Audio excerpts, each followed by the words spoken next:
मलाई सर बढुवा गरिदिनु पर्यो भने चाहिँ नआउनु है मेरोमा चाहिँ, यो चाहिँ बन्द है। मलाई सर अनि त्यो नाकामा चाहिँ मलाई राख्नु पर्यो, सरवाह गरिदिनु पर्यो भने फेरि नआउनु मेरोमा, स्पेसली नाकाहरूमा।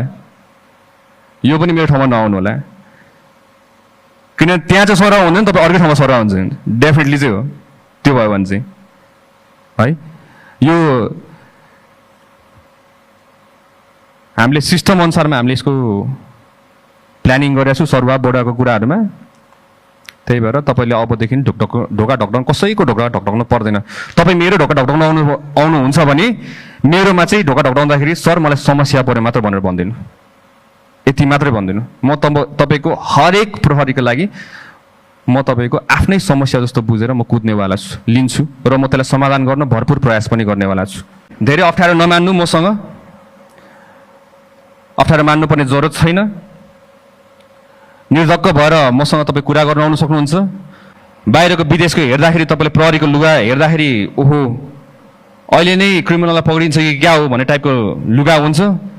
हाम्रो हेऱ्यो उद्रेको लुगा, खुइलेको चुस्ता, च्यातेको बुट। We are going to change this, we will be changing this. यसलाई पनि परिवर्तन गर्छौँ हामीले। यसलाई पनि हामीले के गर्छौँ भन्दाखेरि चाहिँ राम्रोसित पुलिसलाई हेर्दाखेरि त्यो छुट्टै लेभलको रेस्पेक्ट आओस्। एसटिएफको पनि मैले हेरिरहेको छु, तपाईँको नर्मल जस्तो देखिरहेको छु मैले। त्यहाँ मेरो अगाडि हिँड्ने टिमहरू पनि अलि हेर्दाखेरि पनि हेरोस्, देखोस् न तपाईँको ओहो एसटिएफ खतरा पुलिसहरू रहेछ। उहाँहरू त फुल्ली ट्रेन्ड, इक्विप्ड।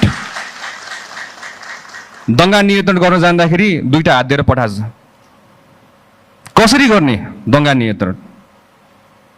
तर दुईटा हातले आन्दोलन रोक्न सकिँदैन हजुर।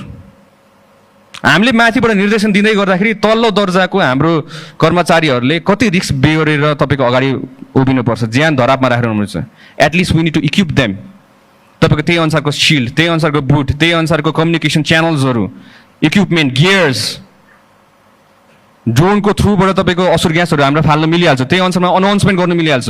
This is called modern policing. So will be modernising police in Nepal from now on. अबदेखि हामीले आफ्नो सङ्गठनलाई नयाँ मोडर्न पुलिसिङ भनेर हामीले गर्छौँ, जसमा हामीले प्रविधि, स्रोत साधन सबैको युज गरेर हामीले त्यही अनुसारमा फुल फेजमा ट्रेनिङ दिएर हामीले बल्ल हामीले अगाडि बढाउँछौँ। Without any shield no police is going to go to handle a riot. कुनै आन्दोलन हुँदैछ भने सिल्ड बिना र फुल गियर इक्विप बिना कुनै सिपाहीलाई अगाडि नबढाउनु हुन्न। म हार्दिक अनुरोध गर्दछु हाम्रो आइजिपी साहब र विभिन्न हाम्रो अधिकृत ज्यूहरूलाई पनि।